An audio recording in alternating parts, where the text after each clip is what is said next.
નમસ્કાર ખેડૂત ભાઈઓ, હું Dineshbhai Jadav, Kamdhenu agro and irrigation marketing yard Botad. આ વખતે શિયાળુ પાકમાં ઘણા વાવેતર સારા થયા છે અને સારા એવા પાક ઉગ્યા પણ છે.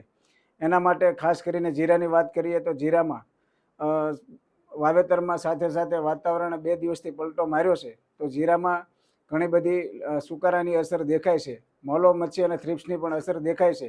તો જો સુકારો હોય તો કાર્બેનિઝમ મેન્કોઝેબ અને મેટાલિક્સ મેન્કોઝેબ બંનેમાંથી એકનો ઉપયોગ કરવામાં આવે તો આપણને સારું પરિણામ મળી શકે છે.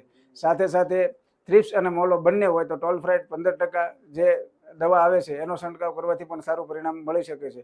ઝાકળની પરિસ્થિતિમાં ફર્ટિલાઇઝર ન આપવું તો વધારે સારું રહે છે. ઠંડી બાદ ફર્ટિલાઇઝર આપવામાં ફાયદો રહે છે. જો ઠંડી પડે અને ફર્ટિલાઇઝર કે માઇક્રોન્યુટ્રન આપો તો એની અંદર ઝીંક અને સલ્ફરનો પણ જો ઉપયોગ કરવામાં આવે તો આપણે ઉત્પાદનમાં સારું પરિણામ મેળવી શકીએ છીએ. એટલા માટે જીરાની ખેતી માટે ખાસ એટલું ખેડૂતોએ ધ્યાનમાં લેવું જોઈએ. જય કિસાન, જય જવાન.